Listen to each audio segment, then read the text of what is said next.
അങ്ങനെ ഞങ്ങൾ കാറിൽ കയറി വീണ്ടും യാത്ര തുടർന്നു. യാത്ര തുടരുമ്പോൾ എൻ്റെ കൂടെ ഇരിക്കുന്ന ഗൈഡ് പറഞ്ഞു, നമുക്കൊരു സ്ഥലം കൂടി കാണാൻ പോകാനുണ്ട്, കാഴ്ച. അതൊരു മാജിക് സ്ഥലമാണെന്ന് പറഞ്ഞു. അപ്പോൾ ശരി, ഇതാണ് ആ സ്ഥലം. ഇതൊരു മ്യൂസിയമാണ്, ഒരു പാപ്പിറസ് മ്യൂസിയം എന്ന് പറയും. അതായത് ഇവരിവിടെ ചെറിയൊരു നമ്മളെ നാട്ടിലെ ബാംബു ഒക്കെ പറയുന്ന പോലെ ഒരു സംഭവം കൊണ്ട് ഇവരുണ്ടാക്കുന്ന പല നിർമ്മിതികളും മറ്റുമാണ്. അതിൻ്റെ കാഴ്ചയിലേക്കാണ് ഇപ്പോൾ നമ്മൾ പോകുന്നത്. ആ മുന്നിൽ പോകുന്ന വ്യക്തിയാണ് നമുക്കിനി ഡെമോൺസ്ട്രേറ്റ് ചെയ്യാൻ പോകുന്നത്, എങ്ങനെയാണ് ഇതിൻ്റെ കാഴ്ചകളും ഉണ്ടാക്കുന്നതൊക്കെ. ഈ തണ്ടുകൊണ്ടാണ് ഇവിടെ ഉണ്ടാക്കുന്ന ഈ സാധനങ്ങളൊക്കെ എന്നാണ് അവർ പറയുന്നത്. അപ്പോൾ അതിൻ്റെ നിർമ്മാണവും മറ്റുമൊക്കെയാണ് പുള്ളി ഇനി കാണിച്ചു തരാൻ പോകുന്നത്.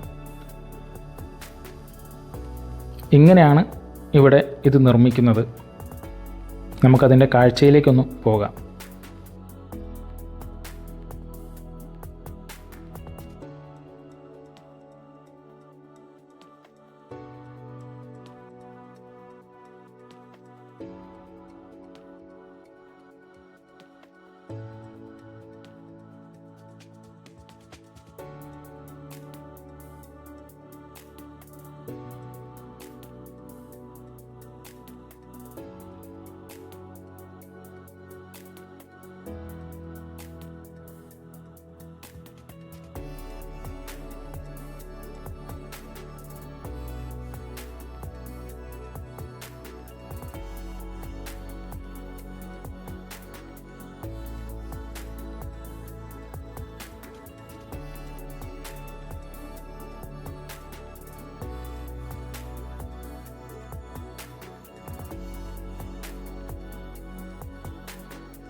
അങ്ങനെ അതിൻ്റെ നിർമ്മാണ കാഴ്ചകൾ കണ്ട ശേഷം എന്നോട് ഇതിൻ്റെ ഉള്ളിലേക്ക് വരാൻ പറഞ്ഞു.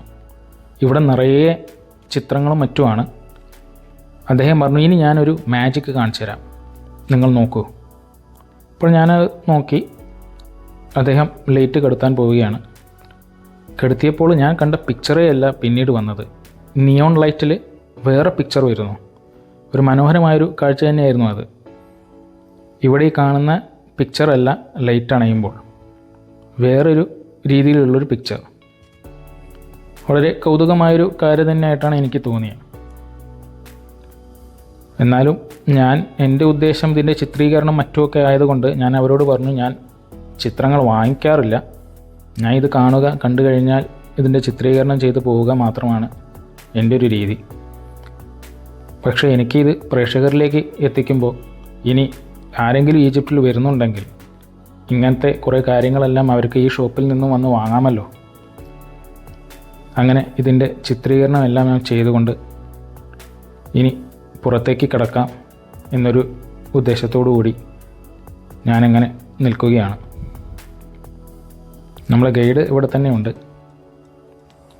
അങ്ങനെ ഞാൻ വീണ്ടും കാറിൽ കയറി യാത്ര തുടർന്നു.